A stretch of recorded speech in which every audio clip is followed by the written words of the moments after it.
dengan tema firewall, pengelolaan polisi firewall yang sangat relevan di tengah semakin kompleksnya ancaman cyber saat ini. Sebelum kita menyelam lebih dalam, yuk kita pemanasan terlebih dahulu. Saya akan membacakan 5 situasi. Teman-teman akan diminta untuk menjawab di kolom chat. Jawabannya adalah ada 2, firewall atau bebas gitu. Jadi saya akan membacakan satu persatu situasinya. Teman-teman ketikkan dari situasi itu apakah firewall atau bebas gitu. Boleh kita mulai ya Bapak Ibu ya. Oke. Izin untuk channel kita tidak bisa chat ya. Ini untuk tim event mungkin mohon bantuannya agar bisa chat di Teams kita. Atau sembari itu mungkin saya langsung coba aja ya. Yang pertama, situasi pertama adalah mengakses jaringan internal kantor dari luar kota. Nah, ini mungkin dari Bapak Ibu masing-masing, kalau misalnya belum bisa chat, bisa disimpan jawabannya dulu ya. Apakah firewall atau bebas? Gitu. Saya ulangi ya. Mengakses jaringan internal kantor dari luar kota. Apakah firewall atau bebas? Oke, saya bantu jawab ya. Jawabannya adalah firewall. Kenapa? Karena akses dari luar rawan disusupi. Nah, harus diamankan dengan VPN atau firewall gitu ya. Oke, yang kedua. Browsing di WiFi publik tanpa VPN. Apakah firewall atau bebas? Rasanya semua sudah tahu ya. Jawabannya adalah firewall, karena WiFi publik sangat rawan. Perlu firewall atau VPN untuk proteksi. Untuk mempercepat, saya bacakan yang 3 sampai dengan 5. Yang ketiga, menginstal software dari sumber tidak jelas. Nah, ini bajakan biasanya ya. Nah, jawabannya pastinya firewall ya, karena bisa saja software yang kita download itu membawa malware ya. Jadi, firewall bisa membantu memblokir aktivitas yang mencurigakan. Berikutnya, bermain game offline single player di komputer pribadi. Nah, ini apakah firewall atau bebas ya? Jawabannya pasti bebas ya, karena game offline ya, single player juga. Karena tidak terkoneksi internet gitu ya. Berikutnya yang terakhir nih. Membuka lampiran email dari pengirim tidak terkenal atau tidak dikenal gitu. Nah, ini pasti firewall ya, karena sumber email yang tidak jelas ini rentan ada malware ya atau phishing di situ ya. Jadi firewall dan filter email ini sangat penting. Oke, sedikit hiburan sebelum kita masuk ke materi, ada jokes sedikit. Jokes yang pertama seperti ini. Kenapa firewall itu jomblo? Ada yang tahu Bapak Ibu? Nah, ini jawabannya karena dia blokir semua yang masuk ke hatinya, gitu kira-kira ya. Oke, yang kedua nih, terakhir. Apa kata hacker saat ditolak firewall? Nah, ini dia. Jadi hacker ini ditolak sama firewall gitu ya. Nah, Bapak Ibu tahu jawabannya? Jawabannya adalah ya udah saya brute force aja deh gitu. Gitu kira-kira Bapak Ibu. Berikutnya kita akan masuk ke sesi utama nih yang ditunggu-tunggu. Izinkan saya memperkenalkan narasumber kita hari ini, yaitu Bapak Ade Ahmad Zulfahmi, Pranata Komputer Ahli Muda dari Unit TK Pusat, Kementerian Keuangan. Oke, tanpa berlama-lama, kami serahkan waktu dan layar kepada Bapak Ade. Silakan Pak, terima kasih. Ya, terima kasih Mas Hesron atas pemanasannya ya. Ya, tadi beberapa game sudah disampaikan, ada pantun juga. Salam kenal Bapak Ibu semuanya yang ada di mungkin di kantor masing-masing ya, di Jakarta maupun di tempat lain yang di daerah. Dan mungkin ada di luar Kementerian Keuangan nih atau BLU atau SMI yang telah bergabung. Tadi sudah dikenalkan, saya ada Mazul Fahmi, kebetulan saya peranata komputer di Pusintek, Pusat Informasi dan Teknologi ya, Keuangan. eh, Alhamdulillah, belum lama juga, masa kerja saya baru 22 tahun. Jadi selama di Pusintek alhamdulillah masih tetap. Nah, pagi ini saya coba sharing ya, sharing apa yang kami lakukan ya, rutinitas, karena memang berbagai isu saat ini ya, tren ke depannya eh, terkait dengan keamanan informasi, apalagi sudah ada UU PDP untuk kebocoran data, dan banyak terjadinya kebocoran data dan hacking atau serangan, memang tidak terlepas dari perangkat-perangkat keamanan informasi yang kita kelola ya. Nah, bagi Pusintek, eh, ini dapat diibaratkan sebagai ISP atau Internet Service Provider yang mengelola berbagai perangkat TIK dan melakukan pengolahan hosting atau layanan ya Kementerian Keuangan, sehingga kami eh, tentunya harus mempunyai pola kerja ya, pola pengolahan seperti eh, perangkat firewall dan sejenisnya. Nah, eh, next mungkin ada yang versi ini kayak ya, versi PPT-nya Mas Agung, biar apa ininya bisa langsung, Mas Adityanya bisa langsung ini. Betul, saya send tadi Mas Agung. Mas Aditya bisa ini ditayangkan yang PowerPoint-nya aja biar lebih nyaman gitu. Ya, sambil ditayangkan, ya, konsep daripada pengolahan TIK tentunya adalah terdiri dari 3 komponen: people, proses, dan teknologi. Nah, dalam pengolahan keamanan informasi juga begitu. Jadi ada 3 komponen utama, yaitu people,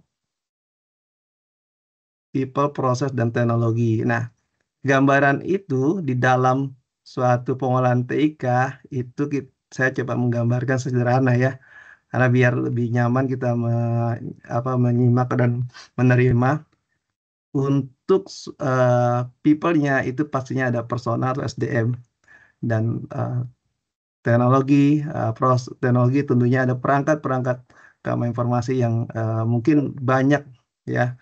Ini saya coba sebutkan beberapa saja ya. Ada WAF. WAF itu Web Application Firewall. Jadi kalau sejarah firewall nanti sedikit, sekarang firewall tidak hanya di sisi networking, tapi sudah ada di sisi WAF dan beberapa perangkat servernya lainnya.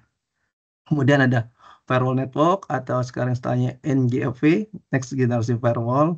Ada NDR, Network Detect Response, ada endpoint, security, antivirus, dan sebagainya, anti-spam, SOAR. SOAR ya, salah satu orkestrator yang mengelola atau mengendalikan perangkat-perangkat keamanan yang agar bekerja secara otomatis ya. Ada PAM, ini PAM-nya bukan PAM air ya, bukan perusahaan air minum ya, tapi PAM, Prepared Access Management. Ada Sandbox. Sandbox ini perangkat yang mengelola, melakukan uji analisis terhadap malware yang disisipkan dalam jalur komunikasi jaringan maupun aplikasi. Ada Network Monitoring System, ada SIEM. SIEM ini adalah perangkat log management yang mengumpulkan semua log yang diolah kemudian ditampilkan dalam bentuk dashboard yang mudah dipelajari ya. Ada Cyber Threat Intelligence yang untuk mengecek data-data yang bocor. Kemudian ada juga HSM. HSM ini kalau Bapak Ibu sadar tidak sadar ya, HSM ini adalah tools atau perangkat yang mengelola proses enkripsi dan dekripsi. Nah, kalau di kita di Kementerian Keuangan kita menggunakan tanda tangan elektronik atau digital signature, itu di belakangnya ada perangkat HSM. Ya, kemudian ada anti DDoS untuk menahan serangan tadi yang dibilang serangan dari hacker, ada di brute force. Nah, itu brute force atau flooding itu juga dibantu atau ditangani oleh anti DDoS. Ada vulnerability assessment yang memang untuk membantu melihat eh, celah-celah yang ada di perangkat infrastruktur untuk melihat bugs-nya ya.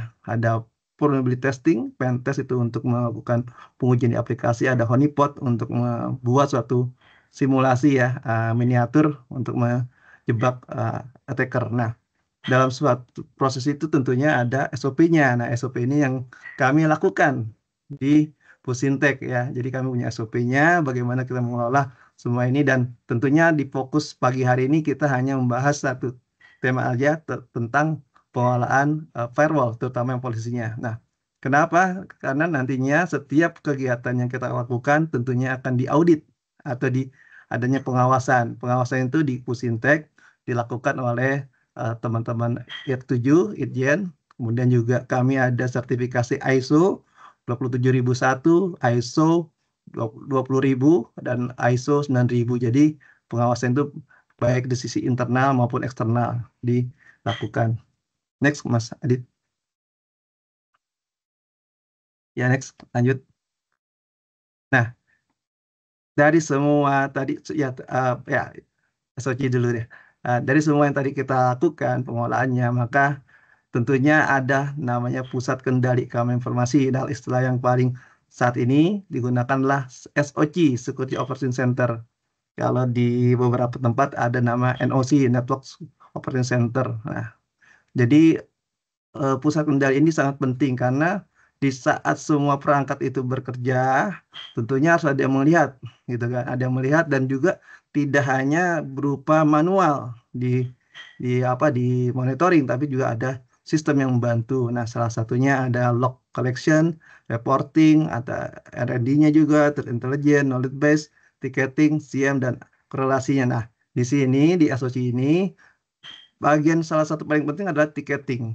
Ya, jadi salah satu penting karena apa? Setiap perubahan di dalam konfigurasi perangkat apapun itu kami di Pusintek harus berdasarkan tiket permintaan. Jadi tidak sekedar kita melakukan permohonan atau melakukan konfigurasi tanpa adanya tiket permintaan, gitu kan? Karena tiket itu nanti kita akan menganalisa seperti apa dan dilanjutkan nantinya permintaan itu akan masuk ke dalam policy yang akan kita terapkan.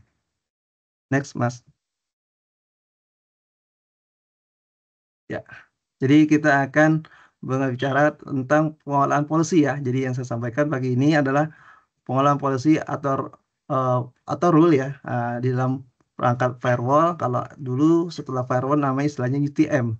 Sekarang istilah yang sudah lebih berkembang dan sudah melalui teknologi terkini dengan istilah NGFW, Next Generation Firewall.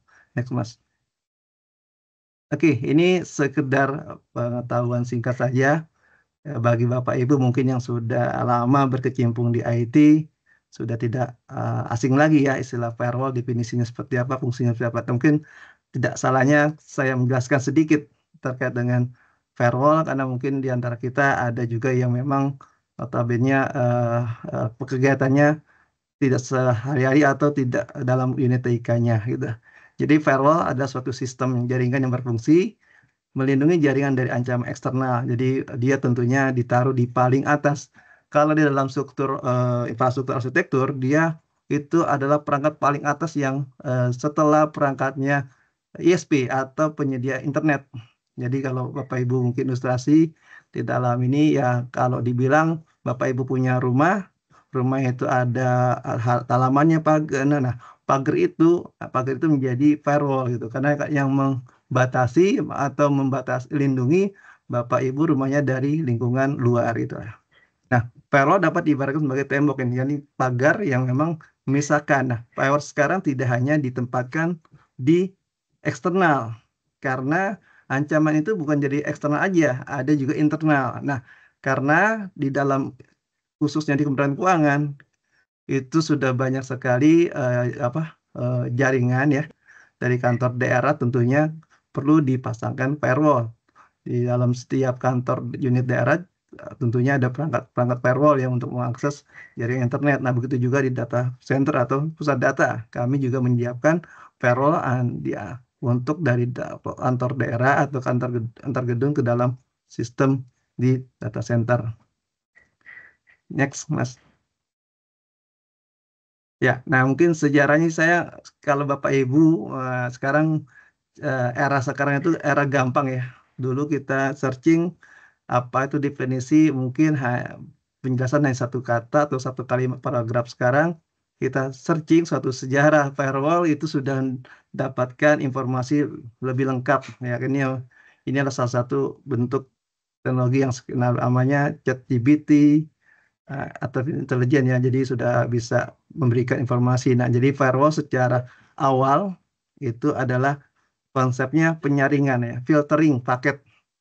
Jadi dalam uh, layer protokol di jaringan itu tentunya ada beberapa protokol dari mulai 1 sampai ribuan. Nah, biasanya yang digunakan untuk protokol data itu biasanya uh, portnya ada 80 ya, atau kita kenal dengan port ya. Nah, ada 80, Iya. 443 dan nah, jenisnya ada UDP, ada TCP dan sebagainya. Nah, Diminta kalau ini si tadi sudah yang WA dia. ada yang bocor mungkin ya. Ya, eh, kemudian dari awal penyaringan berkembang lagi, eh, mulai di tahun 92 ada infeksi ya. Infeksi itu yang untuk melihat apakah ini ada paket yang berbahaya atau tidak. Nah selanjutnya di tahun 2000-an itu namanya berganti. Jadi tadi mungkin di 2000 sebelum NGV, sebelumnya UTM, Unfinished Undefined ini teknologi ya, saya lupa ininya definisinya. Nah, mungkin setelah itu firewall lebih kompleks lagi. Dia tidak hanya mendeteksi, memblokir gitu kan, tapi juga mampu mengontrol jaringan lalu lintas yang akan terhubung dari tentunya dari aplikasi atau dari sisi pengguna ke aplikasi atau dari eksternal ke internal maupun dari internal ke internal. Next, Mas.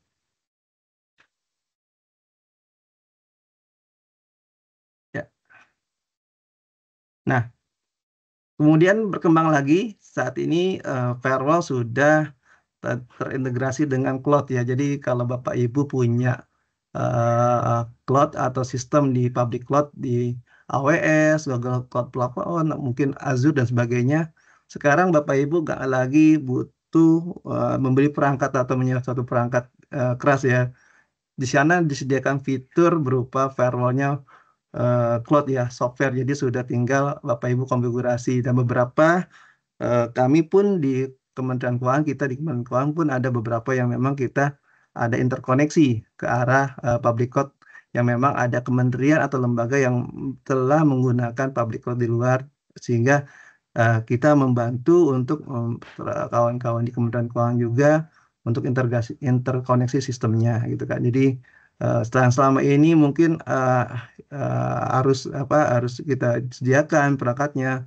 Appliance sekarang sudah berbasis cloud, jadi tinggal membayar sewanya aja dan itu tinggal dihitung rupiahnya apa yang dipakai nanti, layanan tergantung apa yang digunakan ya nanti ya.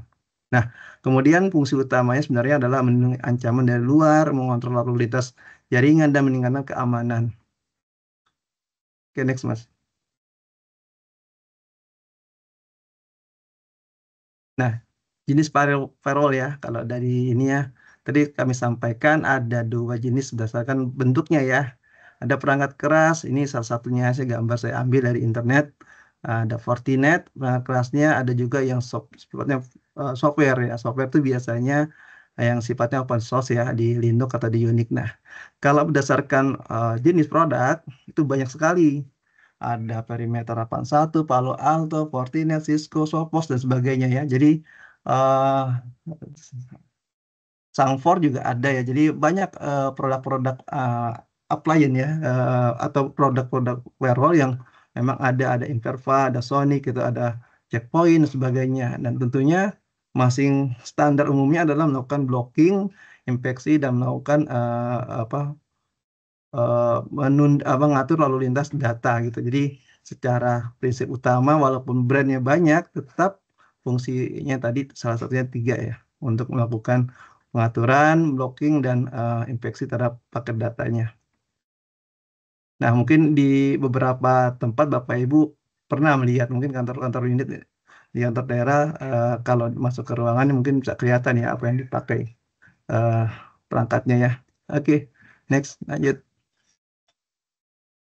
Nah, tantangannya apa sih? Sebenarnya kan tadi Bapak Ibu kami sudah coba menjelaskan ya. Firewall itu kebutuhannya apa. Kemudian kami di kantor pusat tentunya sebagai pengolah sistem informasi Kementerian Keuangan tentunya banyak ya. Kalau hitung dengan sistem aplikasi itu lebih dari pada 300 sampai 600 aplikasi yang berjalan saat ini di Kementerian Keuangan ya. Nah, itu banyak sekali tentunya perlu kita amankan. Nah, tantangannya sebagai apa? Tantangan pengolahan firewall. Nah, secara besar itu ada dua, technical dan non-technical. Nah, technicalnya apa? Ini ancaman cyber selalu beragam ya. Dari mulai dulu serangannya kita nggak mengenal namanya malware ya, malware stealer, ada ransomware sekarang sudah ada. Dulu virus-virus itu dibuat dari PBScript. Sekarang virus itu tidak lagi dibuat dari PBScript, mungkin dari script yang lain sehingga tidak terdeteksi dengan antivirus gitu kan. Nah, kemudian ada kerumitan konfigurasi firewall. Jadi firewall itu cukup rumit ya kalau mungkin yang di Bapak Ibu coba menerapkan firewall di sisi server, ya tinggal melakukan konfigurasi misalkan endpoint atau end user perangkat itu, ya tinggal menerapkan tidak menerima akses dari IP sekian gitu kan. Tapi kalau dalam firewall yang kita kelola untuk jaringan tentunya itu sangat rumit dan banyak aturan-aturan yang perlu kita terapkan. Kemudian sisi lain adalah kebutuhan update atau upgrade signatur IPS antivirus secara berkala. Nah, kekuatan dari firewall karena dia perangkat security tentunya adalah update-nya signatur. Signatur itu adalah apa ya?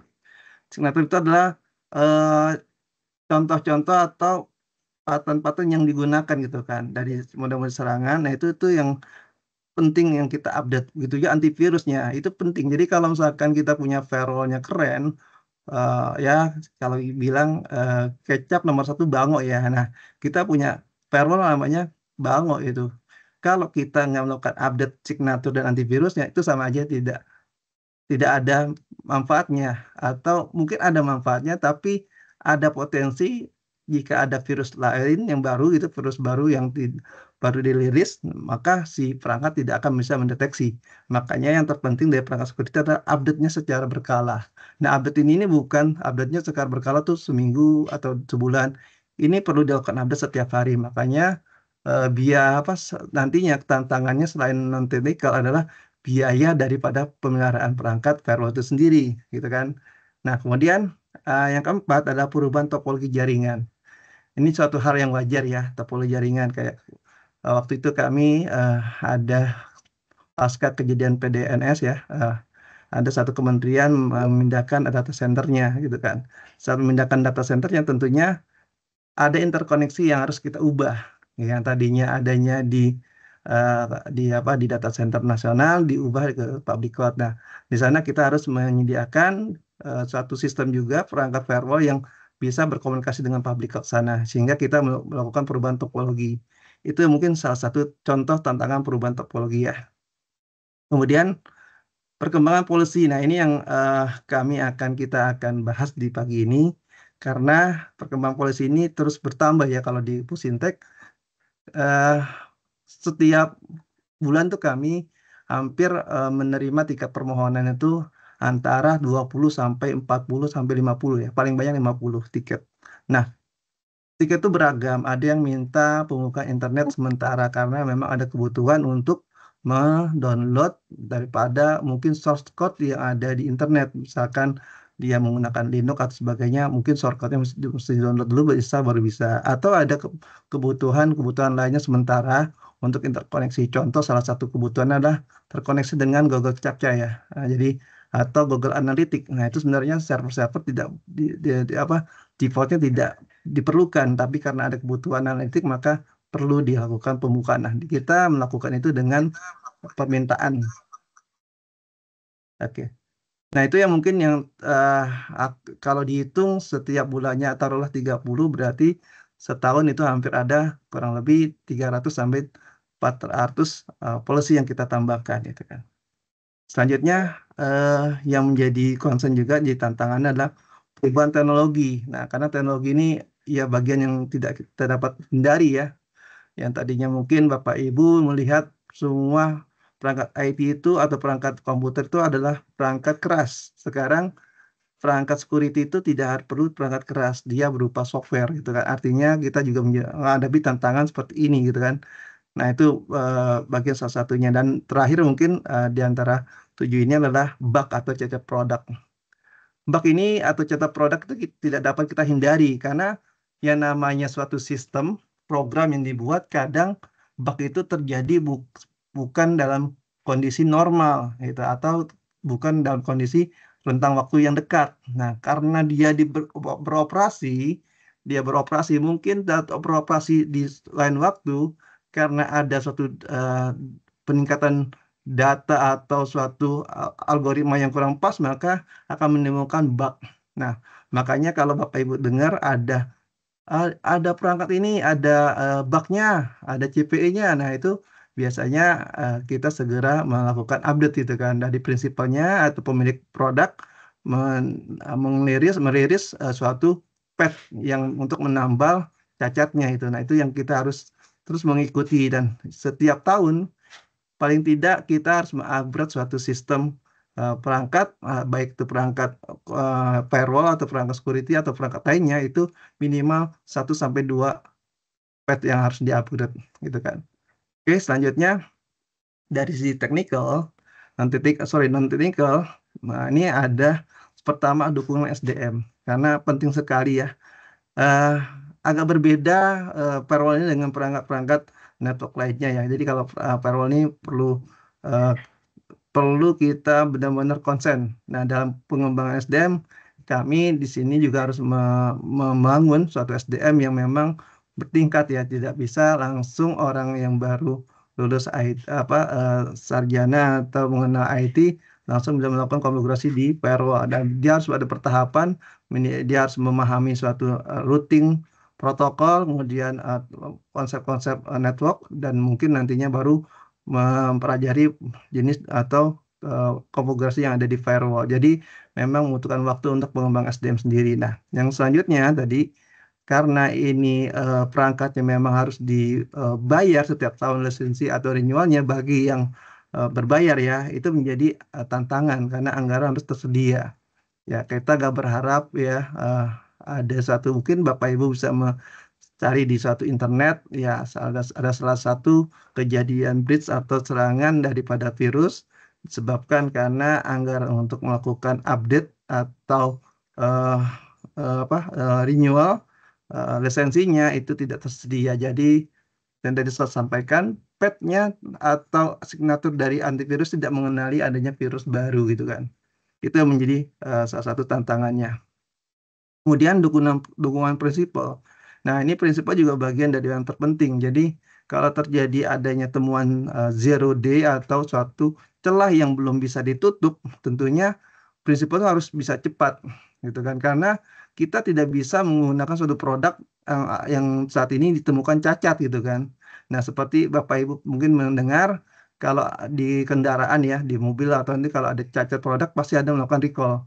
Ya misalkan kemarin info-infonya ada salah satu mobil yang ada cacat sehingga harus dipanggil semua unitnya atau ditarik kembali, mungkin diperbaiki. Nah, itu mungkin bagian daripada respon dari prinsipal. Nah, paling penting perangkat komputer atau IT, ya terlebih lagi perangkat firewall, harus ada prinsipalnya di Indonesia. Kalau kita di perangkat tidak ada prinsipal di Indonesia, itu kekhawatiran adalah kita tidak bisa, maksud kami ada perwakilan Indonesia, kita tidak bisa langsung berkoordinasi gitu kan. Karena kalau di luar, ya tentunya harus pertama bahasanya dan sebagainya gitu kan. Kalau di Indonesia kita bisa menggunakan perwakilan Indonesia untuk segera melakukan dukungan untuk pengolahan firewall ini ya, terutama jika terjadinya bug atau cacat. Nah, kemudian adalah dukungan kebijakan pengadaan. Karena memang perangkat firewall ini adalah perangkat yang memang karakteristik yang berbeda. Jadi tidak bisa disamakan dengan perangkat komputer atau server biasa. Nah, dalam proses pengadaan mungkin saja gitu kan, kita harus sudah melihat barang-barang yang memang sudah kita lirik. Lirik artinya dari kemampuannya ya. Dari kemampuannya, dari after sale-nya, dukungan lainnya gitu kan. Kemudian ketersediaannya di distributor dan sebagainya itu perlu dukungan kebijakan pengadaan. Dan mungkin adanya di e-katalog atau memang dukungan lainnya ya. Sehingga kita bisa melihat gitu kan. Wah ini jangan sampai nanti kita punya uang seharga mobil Mercy, tapi kita membeli mungkin mobil yang di bawah harga mobil Mercy. Artinya kita mendapatkan suatu barang yang tidak sesuai dengan uang yang kita miliki. Nah, yang terakhir mungkin yang non teknis dari kami mungkin skema lisensi. Nah, skema lisensi ini ya ini bagian dari tantangan yang memang di luar kendali kita. Contohnya adalah saat kita beli produk ABC, kemudian di lain waktu ABC ini diakuisisi oleh perusahaan XYZ. Nah, skema lisensinya mungkin tadinya perpetual atau lisensinya itu 1 unit tidak berubah menjadi lisensi yang lain gitu kan. Artinya kita kena dampaknya mungkin akan dengan skema yang baru akan menambah biaya operasional atau biaya lisensi yang akan kita bayar itu. Ini terjadi ya di dunia-dunia komuter tuh sering terjadi. Kita tahun lalu kita beli namanya ABC, ternyata sudah diakuisisi dengan XYZ berubah menjadi namanya FGZ. Nah, itu udah suatu hal yang lumrah ya. Dan itu tidak bisa hindari. Kita sebagai konsumen ya terpaksa mengikuti. Nah, mungkin kita bisa melakukan negosiasi gitu kan. Nah, atau kita melakukan kajian apakah tetap ini dipertahankan atau kita ganti. Itu hal yang memang harus kita pikirkan lebih matang lagi karena dampaknya tidak hanya pada saat ini dan kedepannya juga ya. Oke, next.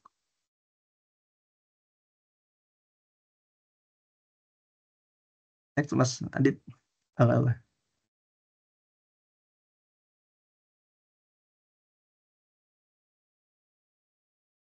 Ya. Nah, ini mengapa diperlukan kerangka kerja pengelolaan polisi firewall ya? Karena tadi kami sampaikan ya, kalau kami di Pusindak tuh lumayan banyak kita mengelola gitu kan, polisi kan, dan polisi itu juga harus kita manage ya. Nah, karena mungkin 5 di antara kita harus punya kerangka kerja. Pertama, kebutuhan interkoneksi antar sistem ya, karena tentunya tiap tahun tuh paling enggak ada 5 sampai ya minimal 10 lah ya, minimal 10 mungkin di Kementerian Keuangan adanya kebutuhan interkoneksi sistem. Misalkan kalau Bapak Ibu saat memahami kalau pembayaran sistem perpajakan kan ada channelnya ya, ada biller-billernya gitu kan. Ada yang biller dari MPN itu banyak billernya. Ada biller namanya Simponi dengan Kementerian KL itu juga perlu tiap itu bertambah itu kan setiap tahunnya bertambah yang menggunakan Simponi atau pembayaran PNBP. Nah, itu juga bagian yang kami lakukan konfigurasinya di perangkat firewall gitu kan. Kemudian ada rilis sistem baru ya. Itu bagian hal yang memang di era sekarang tentunya menjadi motor utama penggerak suatu organisasi adalah sistem ya, atau aplikasi. Tentunya kalau sudah dirilis, sudah dibuat tentunya akan dirilis ya, dan itu tentunya akan membutuhkan aksesnya. Dan saat ini banyak semua sistem mungkin hampir semuanya berada di jalur internet atau di jalur publik ya. Karena mungkin zaman dahulu mungkin agak banyak ada di intranet ya, tapi sekarang karena kita bekerja dan aksesnya memang lebih mudah di jalur internet, maka sistem sekarang berada rata-rata di jalur internet gitu kan. Jadi tentunya kami harus melakukan perubahan atau penambahan ya. Kemudian adanya akses inbound atau outbound ya, keluar dan dalam sementara waktu. Mungkin ini ya karena memang aplikasi sendiri atau sistem operasi yang berjalan di server atau di perangkat komputer membutuhkan upgrade ya, atau membutuhkan interkoneksi mungkin sementara kemana atau memang bukan download. Nah, sehingga ini juga menjadi bagian yang dinamikanya kami melakukan pemenuhan layanan untuk pembukaan akses internet ke arah pembukaan internet untuk server yang keluar ya. Kemudian penanganan ancaman baru, karena kalau misalkan ada suatu polisi baru nih, ada model atau pola serangan, nah tentunya kami membuat suatu polisi yang baru lagi gitu kan. Yang kelima mungkin banyak konfigurasi polisi perangkat firewall yang sudah tidak efektif. Ya. Dikarenakan ya tadi adanya mungkin perubahan IP address, penggantian interkoneksi gitu kan, pembuatan polisi sementara, duplikasi. Nah mungkin ya kalau misalkan adanya kementerian lain, misalkan yang interkoneksi dengan Kementerian Keuangan terkait dengan atau bank yang berinterkoneksi dengan Kementerian Keuangan terkait dengan MPN, berpindah data centernya, berpindah ISP-nya, tentunya itu merubah konfigurasi juga, gitu kan. Jadi kita harus membuat suatu konfigurasi baru di dalam firewall gitu. Jadi itu merupakan beberapa yang memang jadi tantangan itu dalam pengolahan firewall ini. Nah, ini mungkin saya kasih gambaran. Jadi kalau tadi saya sampaikan, setiap bulannya tentunya bertambah. Nah, mungkin tahun ini mungkin sepi-sepinya itu adalah pas bulan puasa ya. Pas bulan Maret itu jatuh di bulan puasa.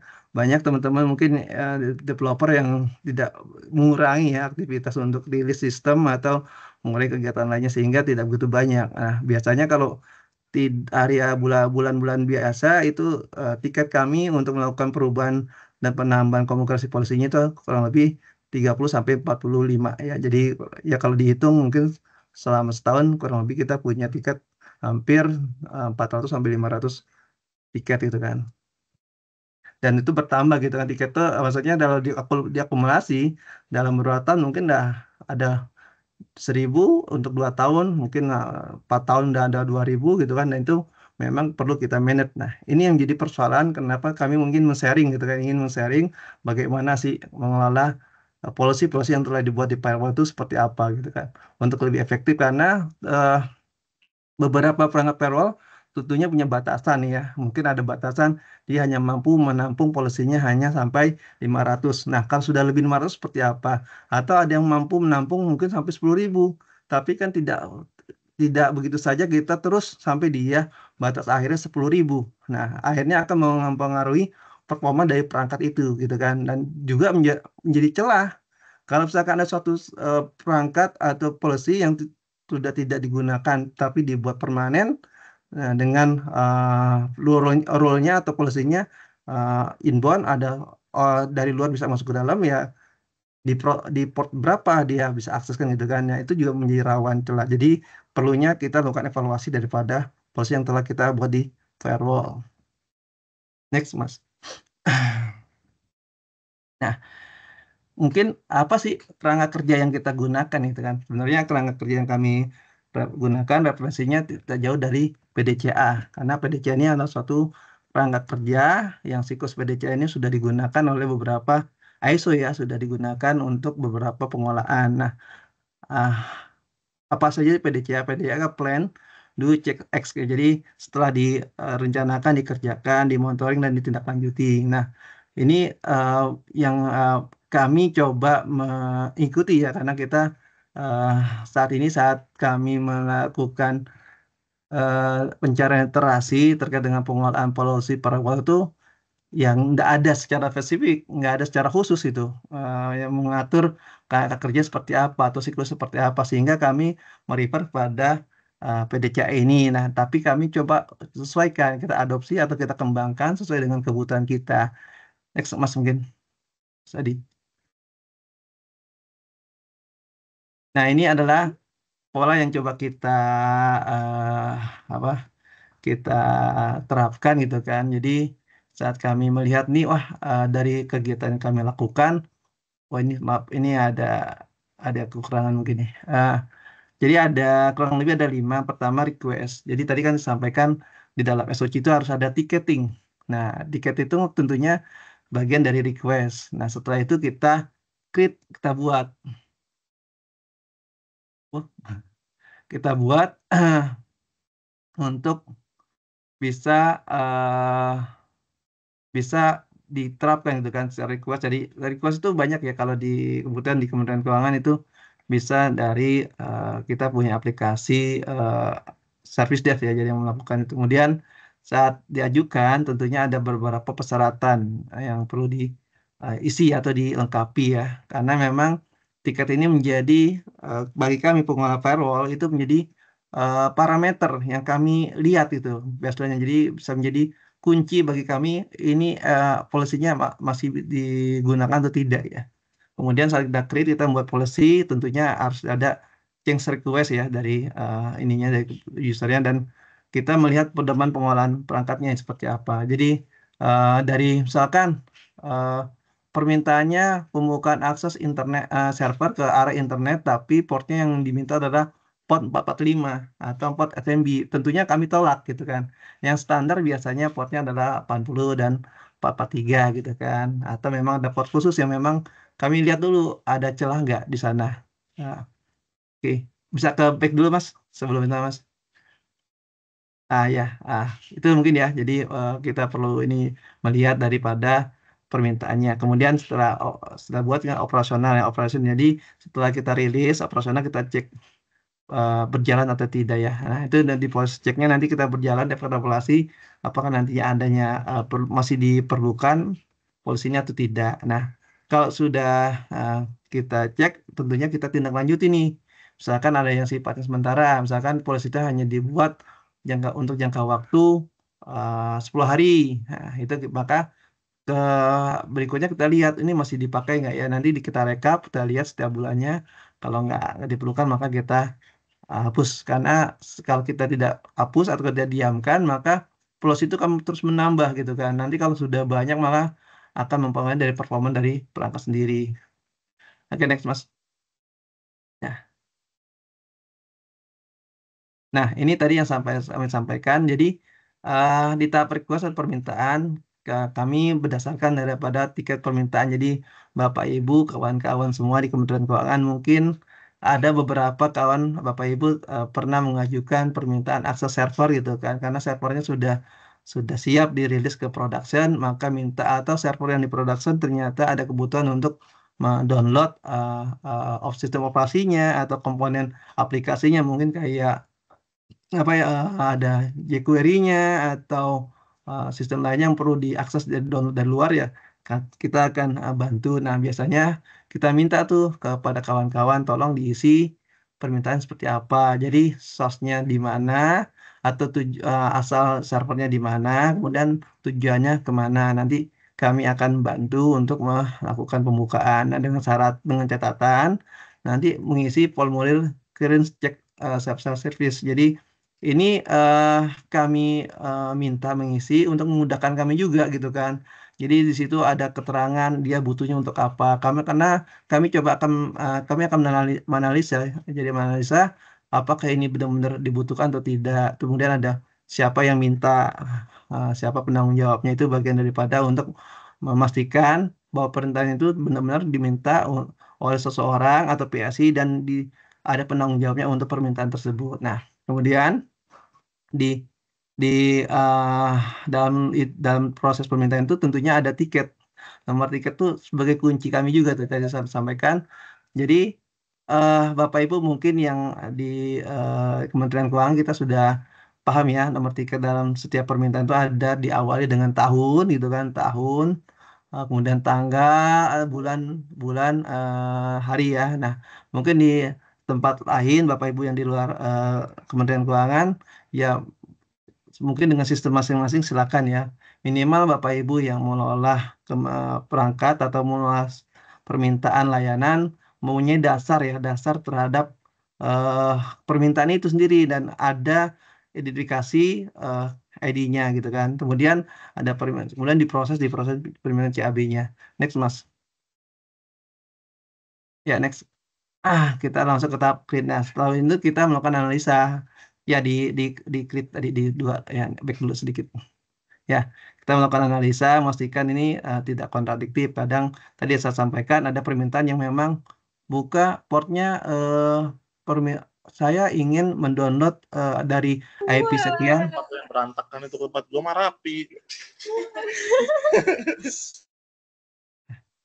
Misalkan ada permintaan dari satu ini PSI server XSX26 minta ke arah internet dibukakan. Nah, di arah internet tujuannya nggak ada gitu, tujuannya global, kemudian portnya global. Nah, biasanya kami tolak kalau nggak jelas. Kenapa? Rawan. Nanti karena kalau permintaan global dan portnya juga tidak ada, kami tidak bisa memastikan gitu kan. Port yang digunakan berapa akhirnya biasanya kami kembalikan tiketnya kalau kami konfirmasi tujuan IP-nya atau webnya kemana, port yang digunakan berapa, sehingga tadi permintaan sesuai dengan kaidah-kaidah dari atau polisi yang kebijakan yang ada di Kementerian Keuangan. Kemudian kami juga minta ini, nih kapan waktunya?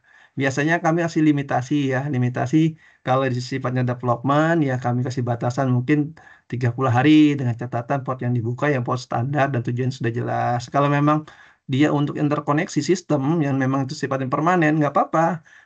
Kami biasanya lakukan dengan catatan tujuannya harus jelas, detail, dan port yang digunakan port berapa, sehingga tidak ada nanti yang mendompleng atau melakukan intervensi terhadap koneksi itu ke dalam ke dalam internal server gitu.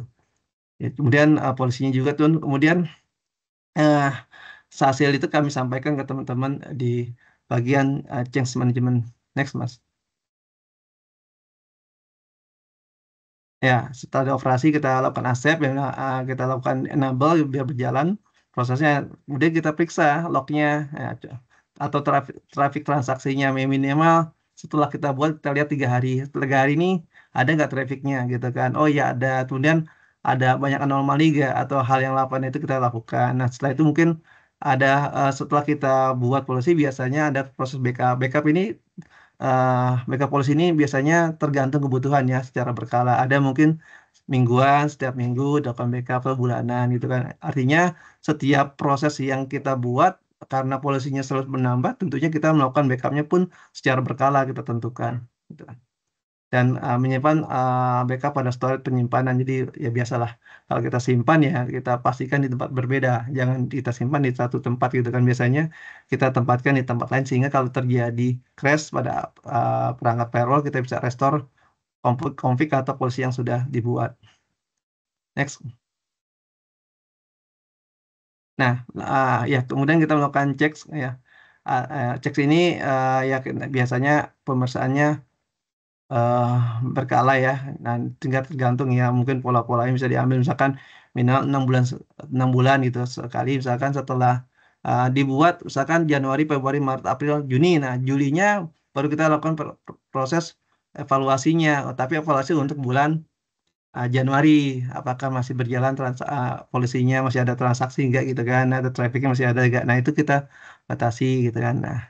Nah, ini bisa kita lakukan ya minimal log 30 hari kalender atau melakukan perusahaan yang melewati 6 bulan. Jadi kalau misalkan contoh sementara polisinya sudah dibuat nih untuk sementara permintaannya tanggal 3 Januari 2025 sampai dengan 3 Februari 2025. Maka setelah itu kan polisi itu akan disable secara otomatis by sistem. Nah, kalau tidak lakukan evaluasi atau tidak kita cek, maka polisi itu terus nambah. Nah, pada bulan ke-7 kita evaluasi untuk bulan Januari. Jadi kelihatan nih, oh polisinya sudah nggak efektif nih. Maka bulan Juli atau Agustus kita bisa melakukan delete polisinya gitu kan.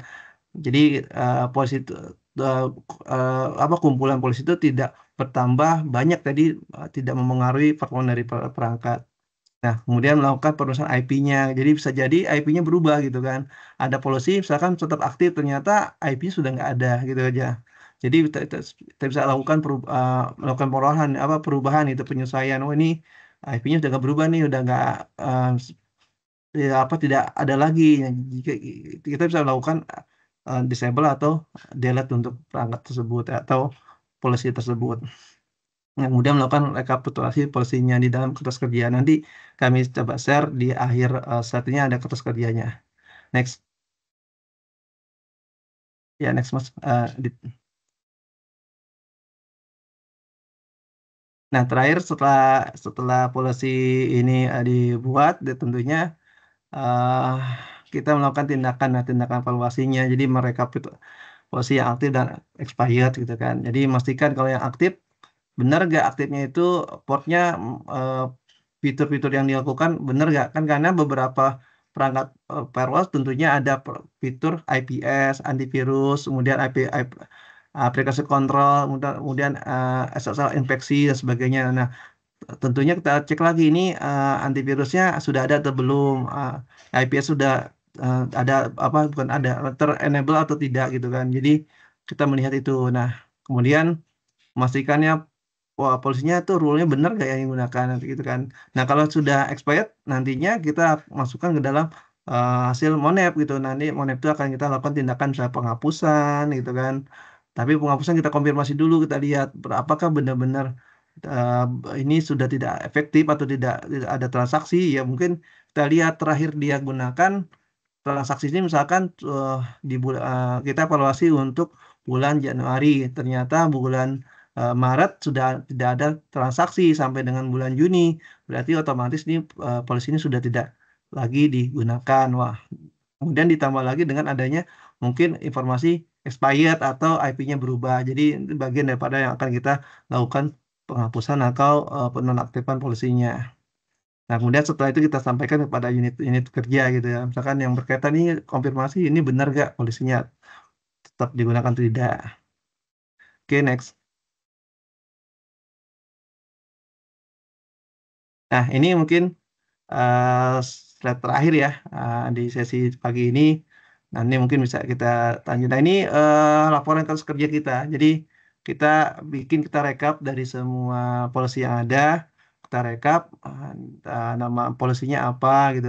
Kita tadi yang saya sampaikan, kami biasanya di Pusintek atau di Kementerian Keuangan karena melalui sistem tiketing kita ada diawali dengan tahun, bulan dan tanggal dan kode random ya untuk per tiket untuk uniknya. Nah, kemudian kita melihat durasi polisinya ada yang always itu selamanya ya, atau temporary, ada misalkan temporary itu ada sementara dari tanggal berapa ke tanggal berapa. Kemudian karena firewall itu banyak ditempatkan, ya kita bisa melihat satu persatu dulu. Misalkan kita melihat firewall yang ada di area DMZ, ada juga firewall yang di daerah One, ada juga firewall yang memang ada di kantor-kantor lainnya. Misalkan DRC, yang itu kita buat per masing-masing atau kita cluster per masing-masing. Jadinya nanti setelah direkap, kita lihat lagi statusnya apa nih. Kalau Asep berarti kan masih berjalan gitu kan. Kalau Denny berarti mungkin dia udah expired karena sementara gitu kan.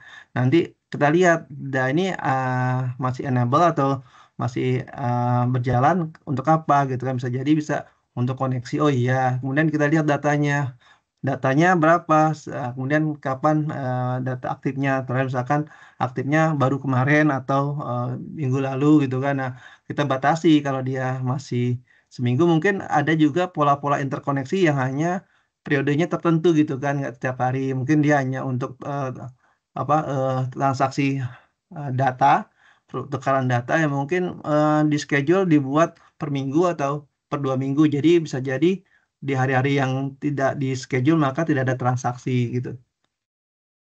Kemudian, nah nanti kita simpulkan apakah tetap terpertahankan atau disable atau di delete gitu kan. Nah, ini bagian yang memang kami coba permulaan kami untuk bisa melakukan pengolahan lah untuk tata kelola firewall ini. Jadi gitu. Mungkin kurang lebih seperti itu Bapak Ibu kawan-kawan semuanya, sharing terhadap pengolahan polisi firewall. Jadi kalau dibilang perangkat semuanya pada dasarnya perlu dikelola ya, terutama yang memang dinamika perubahan konfigurasi itu sangat cepat, sangat dinamis gitu kan. Nah, itu perlu memang beberapa perangkat setelah diimplementasikan konfigurasi tidak berubah, ada juga gitu kan. Tapi kalau untuk beberapa perangkat firewall yang memang notabene digunakan untuk menjaga batas luar dengan batas luar dengan area luar, maka kita harus lebih melihat lagi untuk pengolahannya gitu. Mungkin itu Mas Hesron dan Bapak Ibu, mungkin ada cukup waktu untuk kita lakukan diskusi ini. Terima kasih. Baik, terima kasih Pak Ade atas materi yang sangat insightful ya. Baik Bapak Ibu sekalian, kita masuk ke sesi tanya jawab nih. Silakan bagi peserta yang ingin bertanya dapat menggunakan fitur raise hand ya, karena kebetulan kolom chat belum terbuka. Kita akan menunggu untuk sesi pertama ini 3 pertanyaan nih. Bapak Ibu yang ingin bertanya, disilahkan. Mungkin sembari Bapak Ibu bertanya, saya ada pertanyaan nih Pak Ade. Ya. Tadi kan Pak Ade sudah menjelaskan tentang bagaimana tantangan pengelolaan perangkat firewall ya. Ada yang teknikal, ada yang non-teknikal gitu Pak. Habis itu dari semua tantangan tadi, apa tantangan terbesar Pak dalam mengelola firewall tersebut? Mungkin itu Pak. Mohon penjelasan Pak. Terima kasih. Yang terbesar yang paling tantangan terbesar di technical itu kalau terjadi zero day. Zero day itu ada suatu bug, jadi ditemukan di perangkat bug firewall itu ada bug yang memang bug itu ya namanya bug kan tentunya si pemilik teknologi nggak mengetahui ya.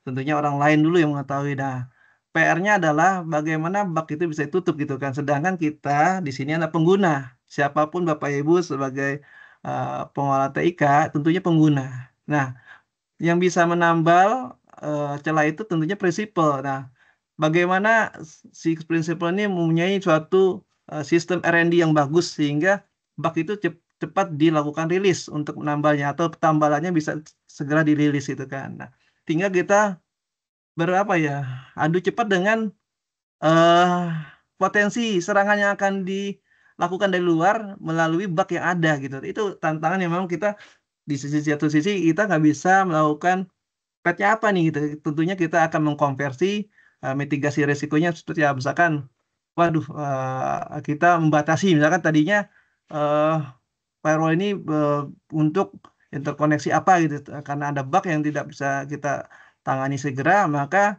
kita batasi atau kita lakukan monitoring lebih ketat lagi gitu kan itu yang memang tantangan di luar kendali kita. Nah kalau non teknis ini adalah mungkin bisa terkait dengan anggaran gitu kan.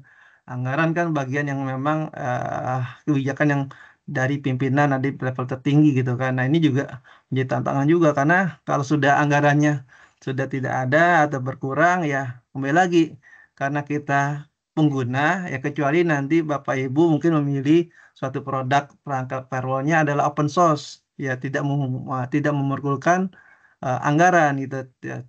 Tantangan open source ya harus bisa setiap hari atau ada suatu sistem yang suatu tim yang mengulik gitu kan mengoprek untuk misalkan tadi ada celah segera dioprek sendiri gitu kan tanpa membayar lisensinya gitu kan sehingga mungkin nggak ada biaya lisensi tapi ya tadi harus ada tim R&D yang kuat untuk melakukan analisa ngulik atau mengeksplor lebih dalam gitu mungkin itu Mas Hesron untuk pertanyaan itu. Ya, terima kasih banyak Pak atas jawabannya sangat menjelaskan sekali Pak.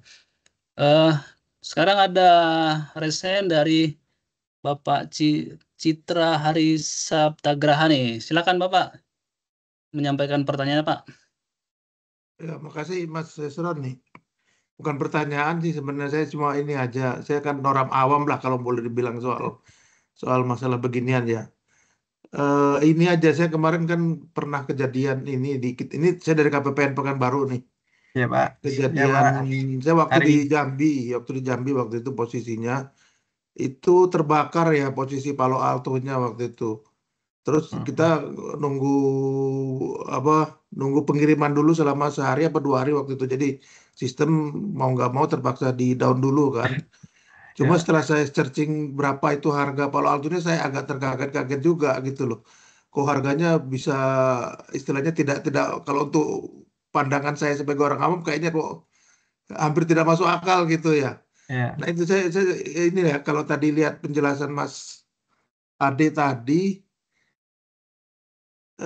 apakah kok kita sepertinya kok kayak digiring ke para vendor-vendor sistem pengamanan begini ya gitu untuk itu apakah tidak bisa orang kita Indonesia yang bisa membuat apa istilahnya ya sistem yang lebih handal dan jauh lebih murah gitu itu aja sih mungkin gimana pendapat Mas Ade itu aja. Oke Pak, baik Pak Hari, makasih Pak. Ya, pertama Pak, bicara perangkat security memang terutama ya perangkat komputer dan security itu suatu hal yang mahal Pak. Ya memang Bapak mungkin melihat perangkatnya hanya sebesar kotak ya Pak. Kotak kecil mungkin ukuran 20 kali berapa gitu kan dimensinya. Iya, betul. Tapi kok harganya kok hampir puluhan juta, ratusan juta gitu kan. Mungkin yang besar sendiri hampir agak yang miliaran. Nah, itu memang yang yang dinilai adalah propertinya adalah suatu teknologi yang di dalamnya gitu, R&D yang di sana. Nah, memang bicara itu Pak, kembali lagi Pak, bukan digiring ya, cuman di saat ini Pak ya itu pilihan Pak. Pilihan di mana kalau kita ingin mungkin agak lebih hemat kita pilih perangkat open source. Tentunya kalau open source kalau beberapa perangkat belum ada Pak di Indonesia produk lokal gitu kan. Kita baru alhamdulillah nih kita masih berbangga dengan produk ya tadi perangkat TKDN, perangkat laptop yang sekarang mungkin banyak digunakan di Kementerian Keuangan di Aceh ya Pak. Nah, itu kan baru aja Pak setelah dibantu dengan kebijakan TKDN-nya gitu kan, baru bisa kita rasakan gitu kan. Nah, kalau perangkat security mungkin belum banyak Pak yang ini, karena memang tadi keterbatasan SDM-nya, knowledge-nya, dan ruang R&D-nya untuk bisa melakukan pabrikasi ya gitu Pak. Jadi memang seperti itu Pak. Dan kalau misalkan kita ingin lebih hemat, maka kita menggunakan firewall yang berbasis software. Nah, tapi software kan kembali lagi Pak, software itu tentunya ada perangkat yang harus diinstal. Perangkat itu namanya perangkat servernya gitu. Nah, perangkat server ini kan berbeda juga. Server kan ada batasannya terkait dengan koneksinya ya. Karena memang firewall itu membutuhkan interface Pak. Kalau mungkin bicara sedikit terkait dengan koneksi kabel FU-nya, tentunya dia ada batasannya, misalkan 1 giga, 10 giga, atau berapa kali portnya. Nah, kalau dia menggunakan perangkat server biasa, tentu ada batasannya. Nah, perangkat-perangkat firewall menjadi mahal karena banyaknya tambahan-tambahan aksesoris dan teknologi yang di situ ditanam gitu. Sehingga memang pada akhirnya kita akan memilih, Pak. Ya, seperti halnya berkendara aja, Pak. Kendaraan mobil atau kendaraan motor, mana ada kita tidak mendengar lagi produk lokal kita, misalkan kendaraan motor gitu. Kita tinggal pilih mau motor yang keren, ya mungkin Ducati. Nah, motor yang mungkin pasaran, misalkan Honda, Yamaha gitu kan. Nah, tinggal seperti itu, Pak. Nah, itu layaknya suatu perangkat firewall, Pak, kalau dipilih, Pak. Gitu, Pak. Kita tidak bisa memilih produk kendaraan. Dulu ada Jialing ya, produk Jialing yang ini, tapi kan sudah tidak ada lagi yang paling murah. Sekarang sudah hampir seperti itu, Pak. Gitu, Pak, mungkin penjelasannya, Pak, ilustrasinya, Pak. Maka mudah-mudahan bisa dipahami, Pak. Ya, Baik, lanjut, terima Pak. kasih Pak Ade. Satu pertanyaan lagi nih Pak, Ya, dari silakan. Bapak Denny Hidayat nih. Silakan Oh, Pak ya. Denny Hidayat. Oke, Assalamualaikum warahmatullahi wabarakatuh. Waalaikumsalam Salam warahmatullahi wabarakatuh. kenal Pak Ade, Pak Herson. Izin saya mau diskusi sih atau nanya lah. Ya. Mungkin kan Kemenq kan punya layanan yang diakses atau dipakai oleh perusahaan-perusahaan lain lah. Istilahnya sekarang kan zamannya API ya, Open API. Nah, saya mau spesifik ketika adanya troubleshoot, misalnya ada API yang gagal atau data balikannya belum ada. Nah, relate-nya itu sama CR ya. Ketika kita melakukan troubleshoot dan harus melakukan open rule firewall any to any buat memastikan bahwa request API-nya itu benar, itu apakah memungkinkan atau ada prosedur lain ketika di suatu lembaga itu? Mungkin itu sih Pak Ade. Ya, makasih. Oke, makasih Mas Denny atas pertanyaannya. Ya mungkin ini terkait interkoneksi ya. Pada dasarnya ya kami juga pernah mengalami suatu kendala di interkoneksi. Kan. Saat kendala itu interkoneksi terkendala, tentunya kita harus membuka sisi masing-masing nih, open lah ya. Misalkan ya sementara kita akan membuka prosesnya all dulu nih gitu. Kemudian untuk melihat tugas SNP. Nah, biasanya sebelum ke sana ya didahulukan oleh laporan tiket gangguan, atau kalau tentunya kalau misalkan kan dia tidak bisa ya, tentunya akan masuk tiket gangguan. Tiket gangguan itu akan diteruskan ke kami. Jadi kami akan menyesuaikan policy yang ada dengan berdasarkan tiket gangguan itu. Nah, dalam koordinasi itulah baru kita berjanji berdua, sepakat berdua dengan pihak lawan atau pihak partnernya, ya udah apa yang harus kita lakukan dulu. Ya tadi saya sampaikan, biasanya kita melakukan hal yang paling sederhana, kita open dulu deh apa sih yang ini. Nah, baru kita lakukan pengujian traffic seperti apa, baru kita snip atau kita filter mana aja yang memang berjalan. Nah, dari situ baru terlihat permasalahan di mana gitu kan. Nah, ini ya seperti API itu kan tentunya ya mau nggak mau memang di sana ada risiko. Saat kita buka, kita nggak tahu serangan itu akan terjadi seperti apa gitu kan. Nah, untuk waktunya maka kita pilih gitu. Kapan waktunya, memang agak ini juga antara penanganan gangguan dengan proses yang harus kita terima risikonya gitu kan. Nah, tetapi kita harus benar-benar melakukan mitigasi, atau kita mau membuat suatu koneksi baru yang memang hampir sama dengan yang yang existing berjalan. Nah, dari situ mungkin kita bisa melihat gitu kan untuk memitigasi tadi kalau kita buka open all takut ada yang masuk menyusupi, baiknya kita lakukan pembuatan duplikasi atau pembuatan koneksi baru dengan kebutuhan yang dibutuhkan gitu Mas Denny. Ya tadi kembali lagi pada penanganan antara kita penanganan lebih cepat dengan risiko security yang akan kita terima seperti itu. Oke, kalau lebih ini lagi ya Pak Ade, untuk manajemen risiko untuk hal case yang seperti ini kira-kira dilibatkan atau enaknya enggak, karena kan ini kan jatuhnya troubleshoot ya.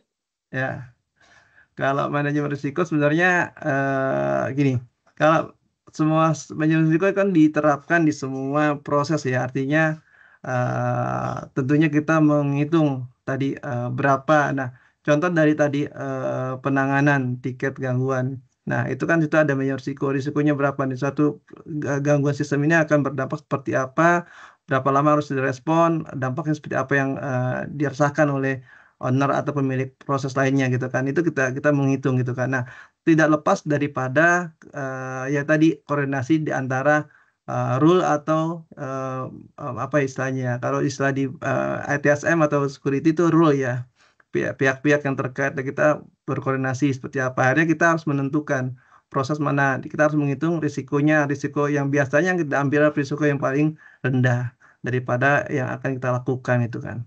Nah, dalam konteks organisasi, ya masing-masing tentunya ada yang sudah melekat di dalam proses, ada juga yang memang terpisah menjadi risikonya, harus memilah. Nah, tentunya menjadi dinamika masing-masing organisasi nih, kalau dia terpisah daripada proses operasional, maka dia harus menunggu gitu kan, menghitung lagi. Tapi kalau sudah melekat dalam proses ini, sudah mengetahui, maka akan lebih mudah. Nah, biasanya di kami ada proses training atau pelatihan manajemen risiko kepada semua rule, sehingga manajemen risiko itu bagian menjadi pengetahuan yang umum yang semua orang juga mengetahui gitu kan, karena itu bagian dari dasar suatu kita bekerja, artinya kita harus mengetahui risiko-risiko dari kita bekerja. Jadi penerapan itu tidak hanya dalam proses pengolahan IT tapi juga dalam proses pekerjaan kita sehari-hari. Itu mungkin tambahan kami. Makasih. Oke, terima kasih Pak Ade. Pak Erson, terima kasih. Ya. Baik, terima kasih.